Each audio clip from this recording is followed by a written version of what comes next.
Welcome back. In this presentation, we'll do more problems of the analysis in pipe flows.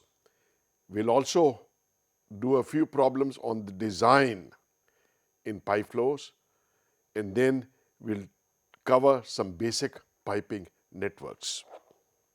In the first type of analysis problems, if the velocity through the pipe or the volume flow rate through it is given, the following procedure to calculate the pressure difference or the pressure loss through the pipe is recommended. Calculate the flow velocity if the velocity is not given using the volume flow rate and the diameter of the pipe. Next, calculate the Reynolds number and the roughness factor. Then determine the friction factor from the Moody's chart or from a Colebrook calculator. Once we know the value of F, we can determine the head loss using F, V and L by D. In the second type of analysis problem, pressure drop in a length L of the pipe is given and we need to determine the volume flow rate through that pipe. The pipe geometry is also given. But since we do not know the velocity, we cannot calculate Reynolds number. And therefore, we cannot calculate F directly because the Reynolds number is not known. Recall that in fully developed turbulent flow part of the Moody's chart, the value of F is almost constant for a given value of epsilon by D. Since we know the value of epsilon by D, we have a first estimate of F. With this first estimate of F, we estimate the head loss and using the energy equation, estimate the flow velocity. We calculate the Reynolds number based on this estimate of velocity and improve the estimate of F. We'll repeat the above steps till the estimate of F converges to the required level. We do an example.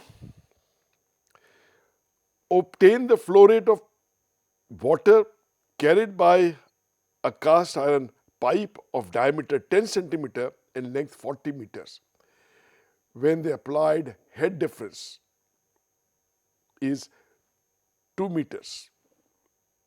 The head loss is related to the velocity head and the value of friction factor F by the relation HL is equal to F times V square by 2G into L by D. So that we can write V as a square root of twice G head loss times diameter divided by F times L, where F is a function of Reynolds number and epsilon by D. Here in this relation for V, we know everything except the value of F. So we plug in all those values and we get a relation V is equal to 0.313 divided by square root of F. So this should give you a hint directly. If we start with an estimate of F, we calculate a velocity V. From that velocity V, we calculate the Reynolds number. And once I have Reynolds number and the value of epsilon by D, I get the value of F from a Moody's chart or from a Colebrook calculator. The value of epsilon for the cast iron pipe is 0.15 millimeter, so that the epsilon by D is 0.0015. We start by assuming the flow to be fully turbulent, so that F can be estimated without knowing the value of Reynolds number. From the chart, we enter at 0.0015, the value of epsilon by D, the relative pipe roughness. In this, we get a value of F as 0.021. We start with this value and we calculate V from 0.313 divided by under root f, then RED and do the iteration. So, the first value of f we start is 0.021. The value of V from that formula 0.313 divided by square root of f, we get the value of V to be 2.16 meters per second, from which we calculate Reynolds number as 215991 from Colebrook calculator. Let me try if I can open the Colebrook calculator. So the value of f we get from the calculator is 0.0227. This value can also be obtained from the Moody's chart. The next round we start with this value 0.0227 and we get a value of V as 2.08 and the value of Reynolds number is 207745. And the value of f from this is slightly larger, 0.0228. And with this value, when you put in there, I get velocity as 2.07 and the Reynolds number as 207289, slightly lower, but the value of f is the same at 0.0028. Thus, the value of f has converged and we get the flow velocity 2.07 as an estimate of the flow velocity through the cast iron pipe. The volume flow rate corresponding to this velocity is obtained by multiplying this velocity with the cross-sectional area of the pipe and we get 1.63 into 10 to the minus 2 meter cube per second. Next, we do a design problem. The design problem is one that needs the determination of the pipe diameter to carry a given flow rate with a given head loss. And it is rather cumbersome as the unknown diameter d occurs in both the ordinate of the Moody's chart and in the parameter epsilon by d. It is useful to eliminate velocity of the flow from the parameters and express the variables of the Moody's chart in terms of the flow rate q dot, d and HL. Then out of these, q dot and HL are known and d is the unknown. So, the friction factor which is twice HL divided by G V square into d by L becomes pi square G HL divided by 8 q dot square L multiplied by d raised to 5. And from this, we can express d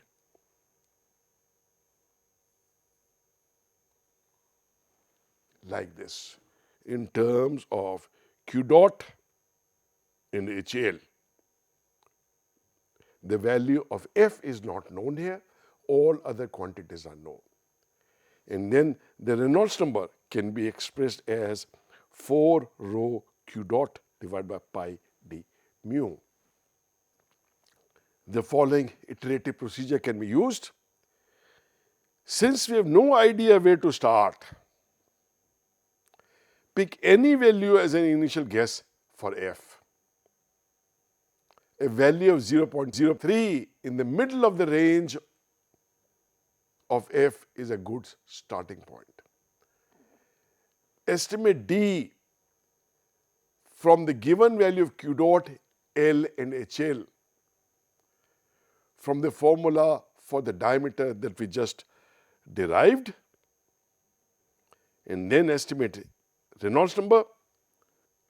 Once we know D, we can calculate epsilon by D, and using the estimated value of Reynolds number and epsilon by D, we can look up a new estimate of F from the Moody's chart and iterate till the required convergence is obtained. We'll show this process through an example. It is desired to deliver 60 cubic meter per hour of water through a horizontal cast iron pipe. Estimate the pipe diameter that will cause the pressure to drop at 400 Pascal per meter of pipe length. The pressure drop for the pipe of length L is given by this formula, and replacing V average by Q dot. V average is Q dot divided by the area of the pipe, which is pi by 4 d square. We get delta P in terms of Q dot, D and F. And we plug in the value of the known quantities. I get delta P is equal to F times 0.225 L divided by D raised to power 5. For the given value of the parameters, D raised to power 5 can be written as 5.63 into 10 raised to minus 4 divided by F. And Reynolds number can be written as this.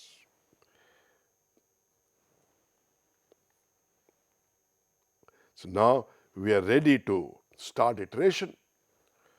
We start iteration assuming the value of F as 0.03, Calculate the diameter D, calculate the value of epsilon by D and RED, estimate a new value of F from the Moody's chart or from the Colebrook calculator, and repeat till the required convergence is achieved.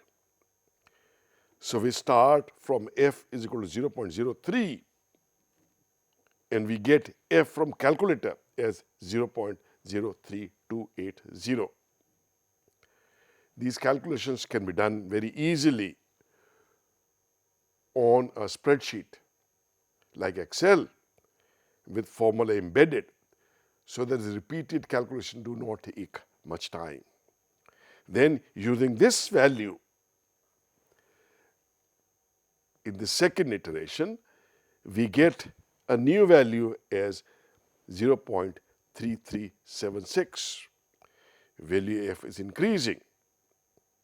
I plug in this value next, and I get the value as 0.03408. It is not converged yet.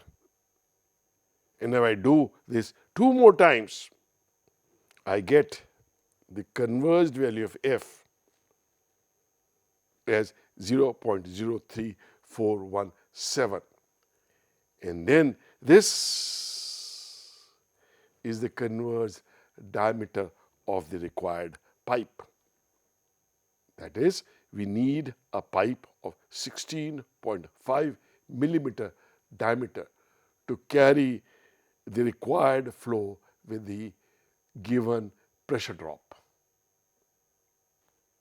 In any piping system, there are additional head losses due to separation of flow from the walls of the pipe and the resulting eddies. Such separation occurs whenever there is a change in area of the pipe or a change in direction of the flow. That is, at pipe fittings. Consequently, these losses are associated with pipe entrances and exits, sudden expansion and contraction.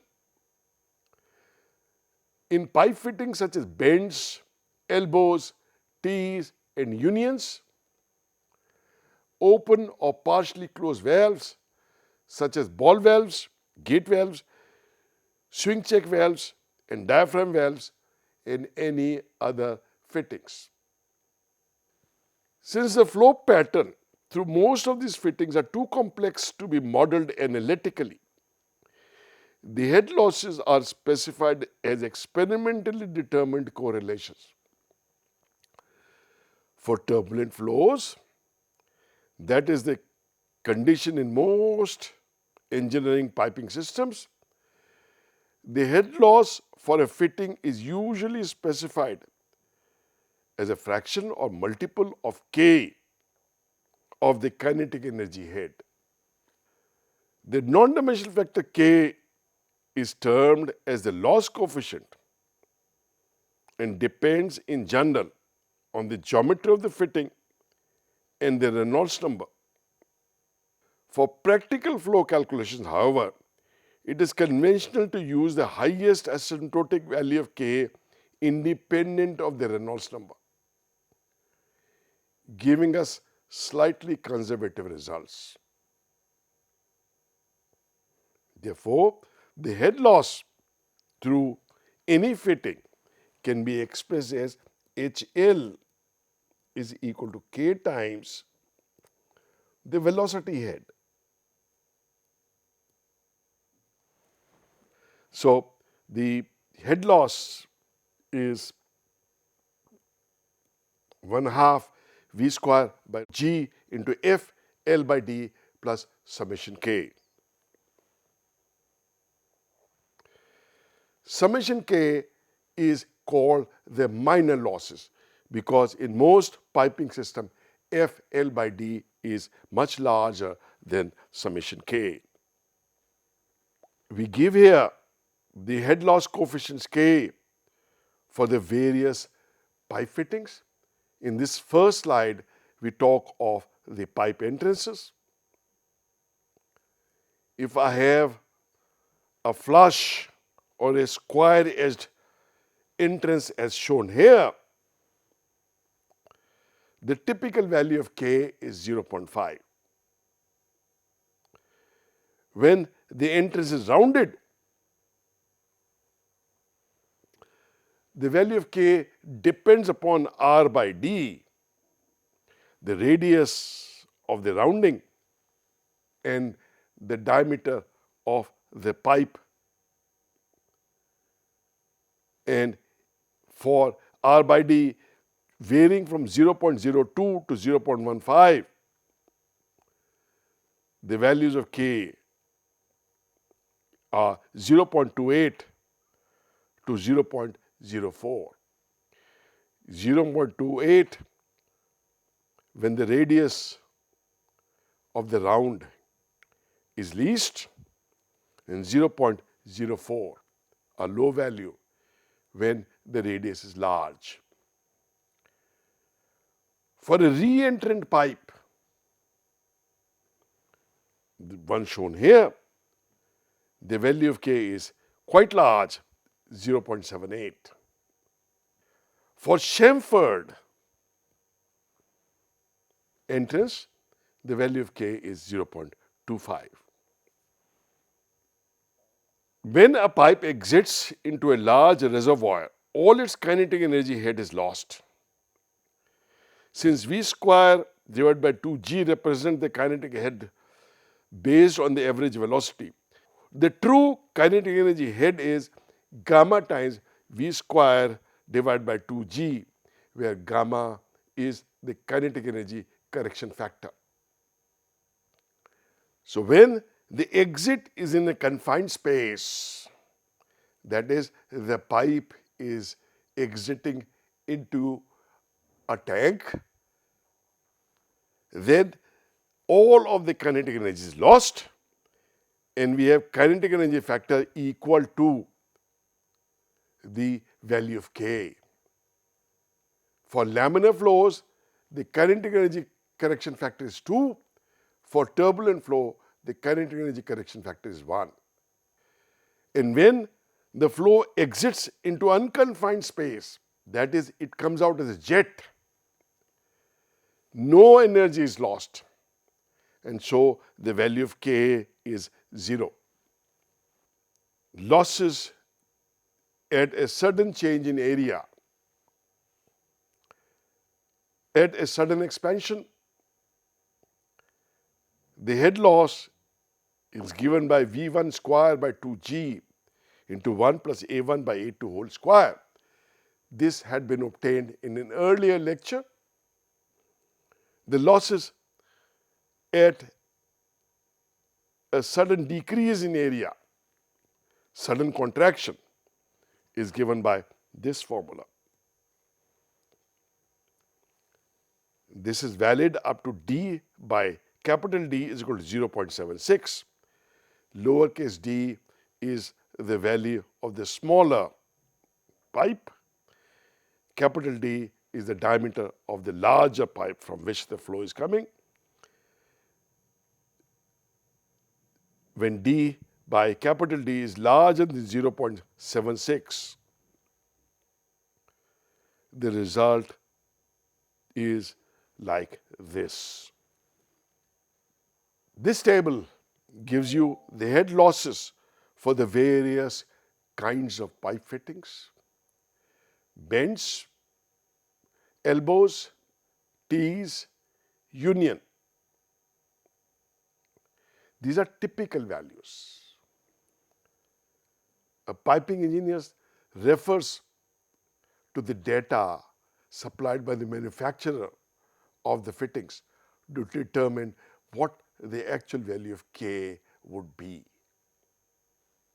Head losses in the valves vary widely depending upon how much closure is there.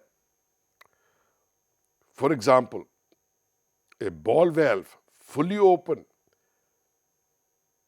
results in a K value of 0.05.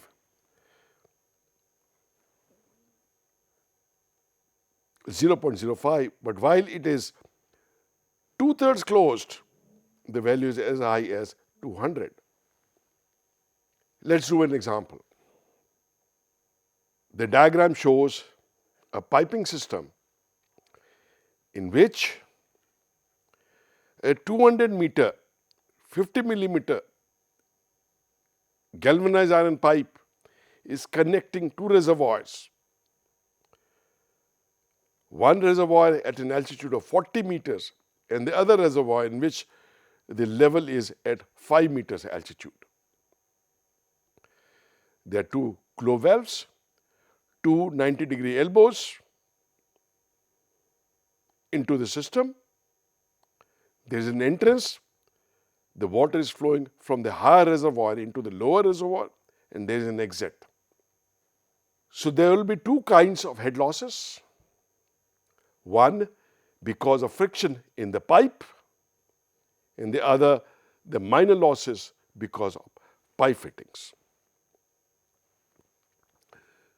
First, we apply the Bernoulli equation between point 1 and point 2 shown.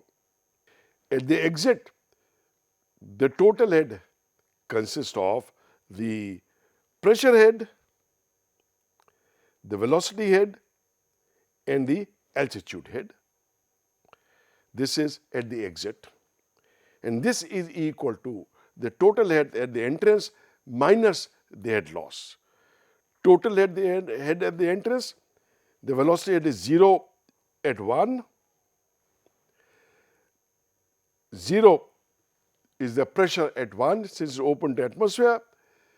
Altitude is 40 meters minus HL. So this gives you HL is equal to 35 meters. We are losing 35 meters head in the flow of water. The head loss is given by this formula. For the GI pipe, epsilon by D can be determined. Epsilon is 0.15 millimeter for galvanized iron pipe. The diameter of the pipe is 50 millimeter. So epsilon by D value is 0.003. We determine the summation K for the minor losses. We have a well-rounded entrance that is given to us. So the value of K is 0.09 from the table. There are two large radius elbows. Each elbow has a coefficient of 0.7. So for two elbows, it will 2 into 0.7. We have two fully open globe valves, each with K is equal to 10, and a submerged exit. And if we assume the flow to be turbulent, the value of K is 1. Summation K then would be 22.49. And from the head loss equation, we get this. We need the value of F to determine V square by 2G. We can follow the same process that we followed earlier, and by iteration we can determine the values. Since D is given and epsilon by D can be calculated, we look up the value of F for the fully developed turbulent flow in pipes with epsilon by D, the relative roughness of 0.003, and we obtain F as 0.026. And then we do iterations. From the first value, we get a velocity of 2.330, and the F can be calculated from either the Moody's chart or the Colebrook calculator, and the value comes out to be 0.0273. We use this as a starting value. In the next round, the velocity now comes out to 2.284. The Reynolds number changes slightly, but the value of F is unchanged. And since the value of F is not changed, our iterations are over and the results have converged. The value of velocity through pipe is 2.284 meters per second. Of course, the number of significant figures we have specified here is much more than what is valid. With this velocity, the volume flow rate is 16.3 meter cube per hour. Multiple pipe flow networks are common, particularly in water supply and in sewage networks. These problems are solved by recognizing and exploiting their similarity with electrical networks. Here too, we have pipes in series and in parallel, as we have resistances in series and parallel in electrical networks. For example, we say these three pipes are in series. The first pipe of length L1, diameter D1, roughness epsilon 1.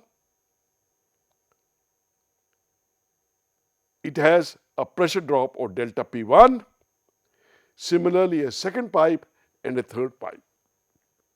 Just like in the electrical networks, we have here,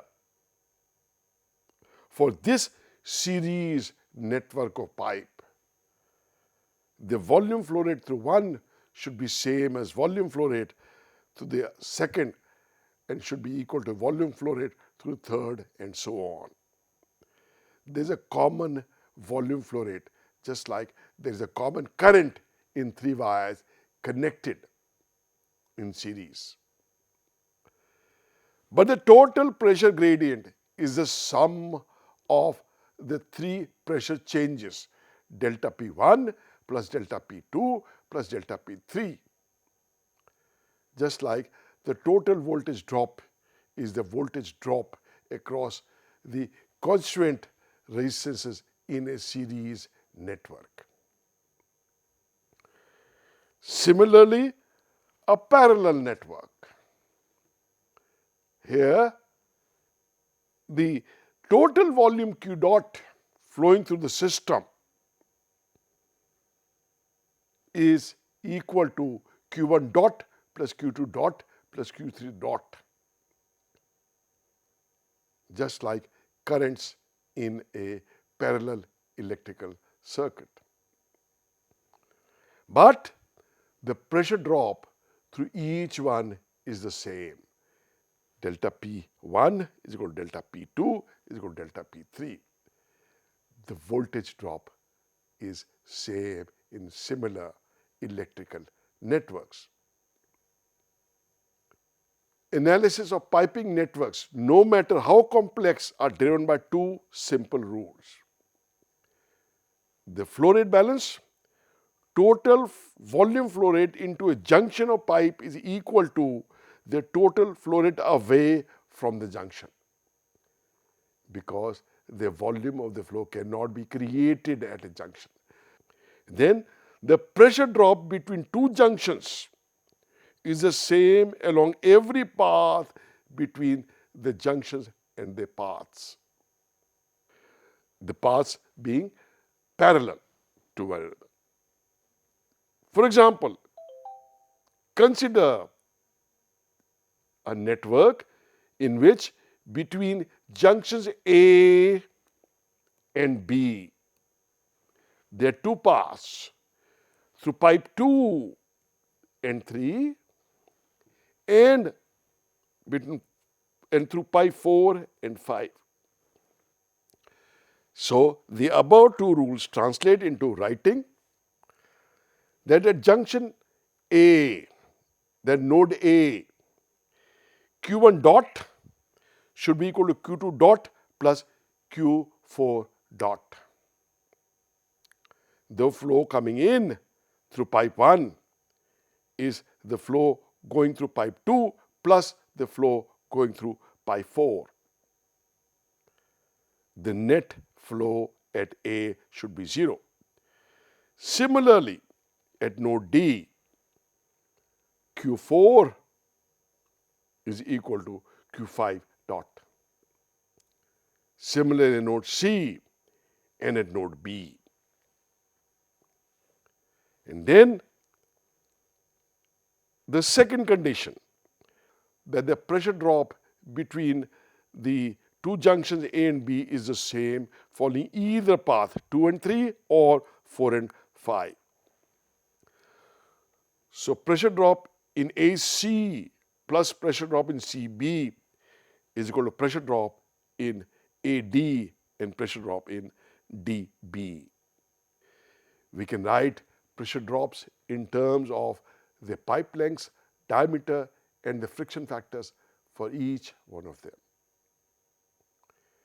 Depending upon the complexity of the problem, this could be a handful. Various methods have been developed to solve these equations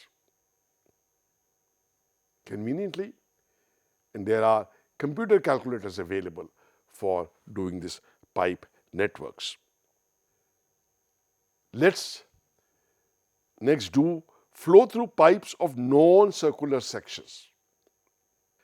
The types of forces that regulate the flow through ducts, circular or non-circular, are viscous, pressure, and inertia.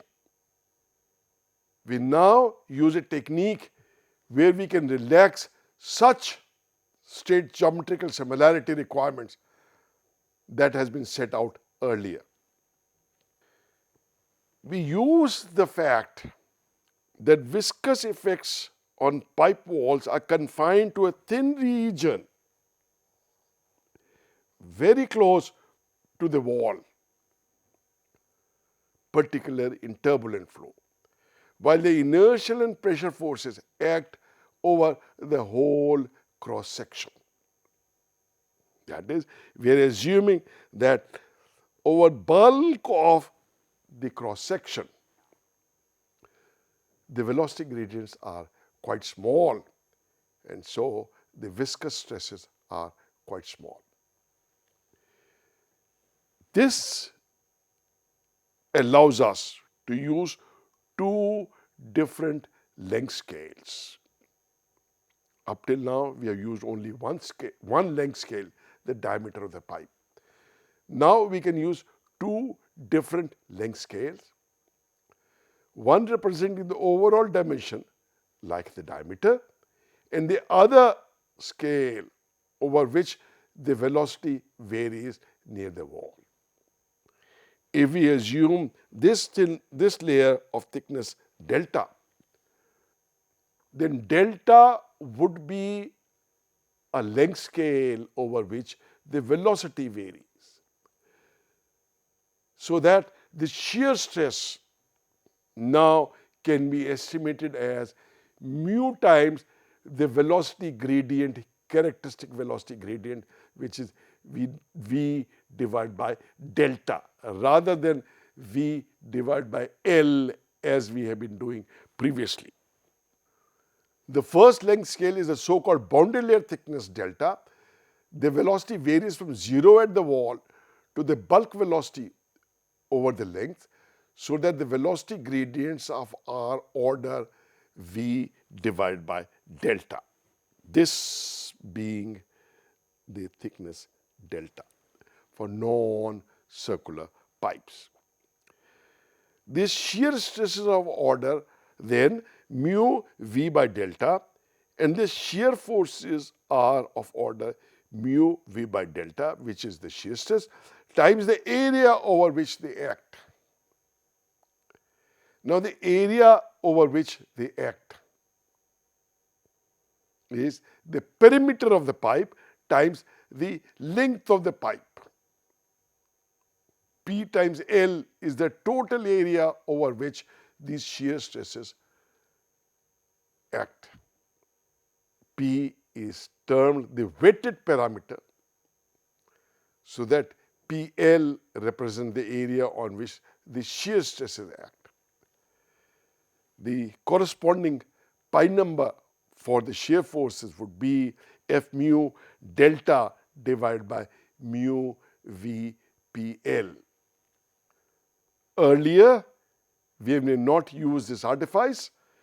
Delta was taken as a L, so that the pi number was F mu divided by mu V diameter. The inertia forces applied to the main flow, F is like mass times acceleration. Mass is like rho times volume. Volume is like the cross-sectional area A times the length of the pipe. And acceleration is like v square by L. The resulting pi number is F inertial divided by rho A v square, where A is the cross-sectional area of the pipe. And from this, we get a Reynolds number like pi number.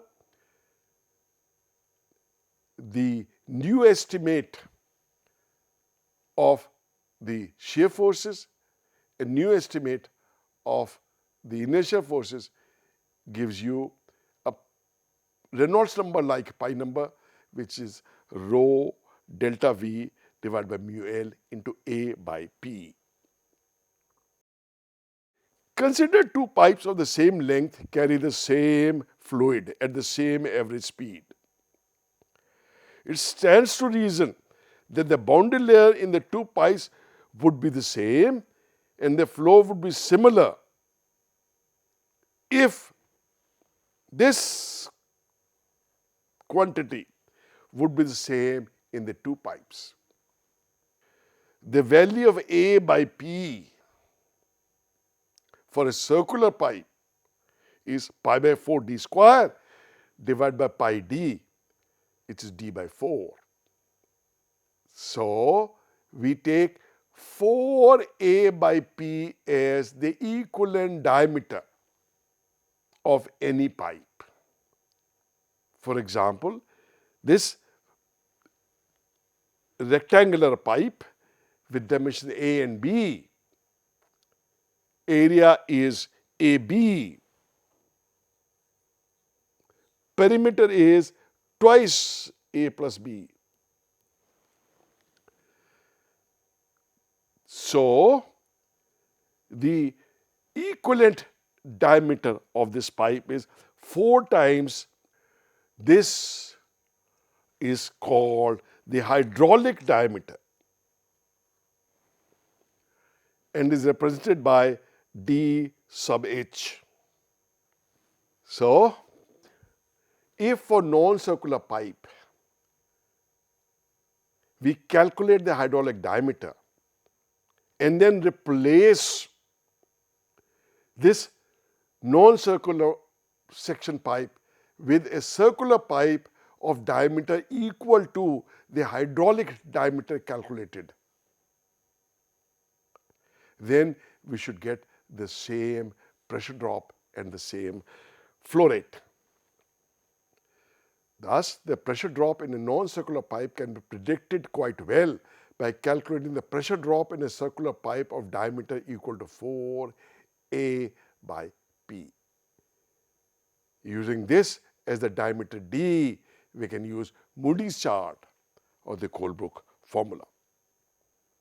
In this slide, we have shown the calculation of the hydraulic diameter DH for 4 different shapes. First, a circular diameter pipe in which the hydraulic diameter comes out as the diameter of the pipe itself. For a rectangular pipe, it is twice AB divided by A plus B, was shown in the last slide as well. For an annular pipe,